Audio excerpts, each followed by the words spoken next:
We are back with the brand new video. Man, what a tough loss that was. Very low scoring effort, grinded out, tough, hard fought game, but the Heat fall to 1-3. One of the worst starts since Jimmy Butler has come to Miami. Probably the worst start. I cannot recall. Obviously, we did not start off 1-3 in the first season, the second season, or the third season. I think this is the worst start since Jimmy Butler has arrived, and it's been very tough to watch at times, man. We're gonna dissect the game, so make sure you guys stick around till the end of the video. Let me know your thoughts in the comment section below. I do want to hear what each and every one of you guys are gonna be talking about, why you think we lost this game. A lot of things, man. So I know you guys will be upset like I am, so I do want to hear your thoughts. So use that comment section, leave a like. Really helps the channel. Subscribe if you guys are new. This is the place for all Heat content. Let's get right into it. So yeah, man, like I was saying, it was a tough loss for the Miami Heat in their back-to-back, not technically back-to-back, but it was a back-to-back against the same team.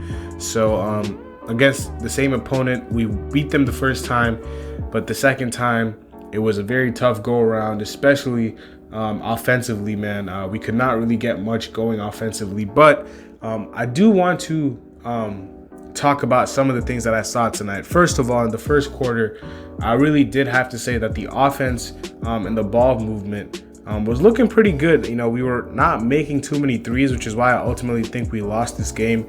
In the first half, I thought we had a lot of really good looks from the three-point line, and I think a lot of people are going to be on Twitter saying, oh my God, like this is such a L, like, trade this guy, trade that guy. Listen, the first quarter, Toronto did outscore us, but I did think that we got a lot of good looks from the three-point line in the first quarter and in the first half in general. And I thought that if we had knocked some of those threes down, we could have gone into halftime with the lead, and that could have helped us win the game.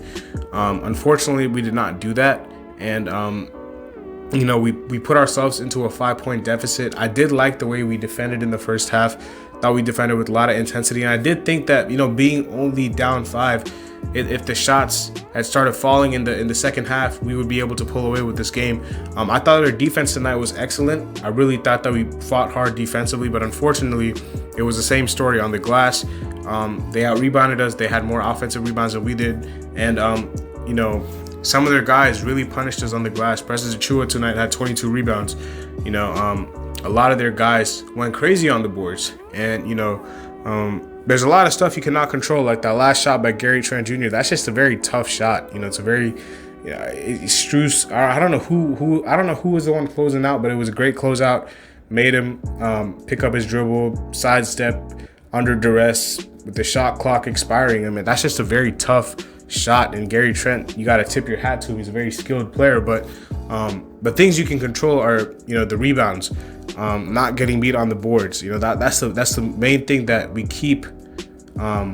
We cannot be able to figure out the rebounding problem. For some odd reason, the rebounding problem has hurt us time and time again. We're just a very small team. I think at the end of the day, it's going to be very tough to out rebound a very lengthy team like the Raptors, but we do have to be better on the glass.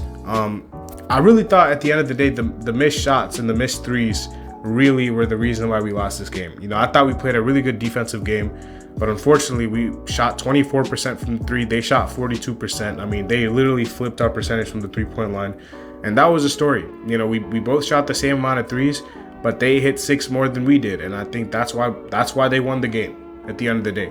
Now, yes, there are some question marks with Spo's rotations. Obviously, going into this game, we did not have Caleb Martin or Nikola Jovic. Both of them had been suspended from the altercation with Koloko. Obviously, Caleb Martin for what he did, and then Jovic left the bench. So we were short already at the 4 spot. We started Strus, kind of moved Jimmy to the 4, and then our backup 4 was really Haywood Highsmith. I would have liked to see some Jamal Cain minutes, but I didn't really expect to see them because he hasn't played a single game. It would be very hypocritical of Spo to throw in Jamal Cain when he has not thrown in Nikola Jovic all season. So I didn't expect it to happen, but I would have liked to see some of his minutes tonight. Haywood Highsmith was the backup 4. And so, we were really shorthanded at the 4 spot. But there are some issues I do want to talk about other than making shots, man. Making threes Shooting 24% from the 3-point line. You can say that's not going to happen again, and it might not. I thought, apart from our 3-point shooting, I thought if our threes were falling tonight, I thought we would have won this game pretty handedly because our defense was really good tonight. We were just missing a lot of open shots, and you cannot do much of that. You cannot do much about that at the end of the day. You just have to roll with your punches there. But this team is very 3-point reliant, and if the threes are not falling, it's very hard for this team to win games because it relies on shooters and it relies on, guys who move off the ball. And unfortunately, Max Strus really struggled tonight, only had 6 points. Duncan hit a couple of threes, but he also missed quite a few as well. Gabe Vincent missed his threes. Lowry missed a lot of threes. Like, the only player who was hitting his threes was Hero. And I do have to give Hero a lot of credit because not because of his points, but he had 15 rebounds tonight, bro. It felt like the only player other than Bam who was really contributing to the rebounding numbers was Hero. Hero had 15 boards as a guard. So I have to give him some credit because as a very small team, we need guys to go in there and box people out. And shout out to Tyler for doing that, because that was a lot of his rebounds saved us at the end of the day, man. It was very, very tough watching the Raptors pull down board after board, and Hero's 15 rebounds kept us in it for a lot of the game. In the third quarter, we made a run. In the fourth quarter, this is where Spo comes into question for me, because Jimmy Butler, we always see he takes a break after the third, or like late into the third, he checks out and he doesn't come in until the fourth, midway through the fourth or whatever. Tonight, he came in with 3 minutes or I think 3.5 minutes remaining, and by that time, bro, that's too late. You cannot wait for until there is 3.5 minutes left in the game to sub in your best player, because the offense was so stagnant without Jimmy. Tyler, as good as he is, he's just not at the level of Jimmy Butler as a 3-level shot creator, especially at the rim. Now, obviously, Tyler is way better from the 3-point line. You could even argue that him and Jimmy are even from the mid-range area. But as far as ball handling, playmaking, manipulating a defense, and getting to the basket, Jimmy's the best player on this team at doing each and every one of those. And he did not check into the game until 3.5 minutes remaining. And I think that's another reason why we lost this game, is because the offense in the fourth quarter, especially early on without Jimmy, was so bad. Like, I couldn't even watch it. It was screen after screen after screen. It was like, bro, it was predictable. It was very predictable because we did not have an X factor to really muck things up for the Raptors, and that's what Jimmy was supposed to be. Unfortunately, he was sitting on the bench for the majority of the fourth quarter, and that is the time where we need Jimmy Butler the most. The fourth quarter in a close game. I understand he does not give his 100% of the regular season. That's fine. He still had 26 and 8 and 4 tonight. But in the fourth quarter, there is no excuses for leaving Jimmy Butler on the bench until 3.5 minutes were left in the fourth quarter. That was very, very confusing to me. And yeah, that and the missed threes losses the game big time, man. Another reason why we lost the game, Dwayne Dedmon. I'm sorry, bro. Like, I really do not like to say this about players on this team, but I just do not see what he brings to this team. Like, what does Dwayne Dedmon do? I understand we don't have any other option, but like, bro, you know what? I cannot wait for Yurtseven to come back, because he cannot be any worse than what Dedmon has been in the season so far. Because every time, because people can talk about Bam and they can say whatever they want about Bam's offense, but every time the man was off the floor, the opposing team was making a run. It happened every game this season. Every time Bam was off the floor, the opposing team made a run.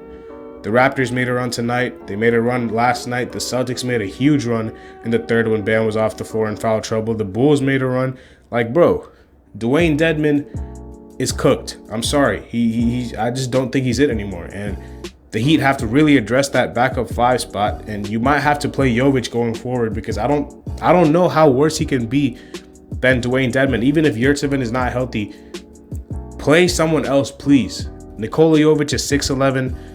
I don't think he can be any worse than Dwayne, bro. Like, I'm very, very sorry. Dwayne Dedmon, like, I just don't know what he brings to this team anymore. Like, I am very, very disappointed in his performance so far in this season. But Yeah, it was a tough watch, and it was very tough to me because I felt like if we were knocking down our threes, we could have easily won this game. Like, it's not like the Raptors were scorching hot on offense. I mean, they did shoot really well from three, but apart from that, like, Siakam didn't really get going until the end. Fred had a bounce back game, and Gary Trent hit a couple of threes here and there, but it was not like we got killed by a specific player. So I thought that we could have won this game pretty easily if we had knocked down, maybe 6 or 7 more threes. Unfortunately, we were missing a lot of open ones, and I think that's really what cost us the game. You can talk about Spo's rotations, you can talk about Dedmon's minutes, and those are all factors, but the biggest reason we lost the game was because we were missing a lot of shots.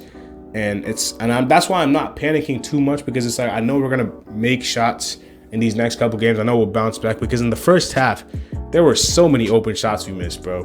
So many. Strus was missing every single open three he took. Hero was missing wide open threes. Robinson was missing wide open threes in the first half. It was ugly. Lowry, I think we'll be fine if we're knocking down our threes, because this team, like I said, is a very 3-point reliant team. So hopefully in the next game, which is going to be tough. I'm pretty sure we're playing Golden State next. That is not a team you want to play when you're 1-3. Sorry, we play Portland. Portland is 3-0 though. Portland is 3. They're rolling right now. We play them on Wednesday, and then we play Golden State on a back-to-back. It's going to be tough, man, but I'm going to be here covering each and every moment of it. So stick around, till the season ends, because I will be recapping every single Heat game, giving my thoughts and ideas. So, and I expect you guys to do the same, man. In the comment section below, I want to hear everything, like everything you guys want to say about this team. It can be the wildest take, the hottest take. It doesn't matter. I just want to hear your opinion. So yeah, use the comment section as much as you guys can. We're going to wrap it up here, man. Very tough loss, but we're back at it on Wednesday against Portland. I'll see y'all later as always. Peace.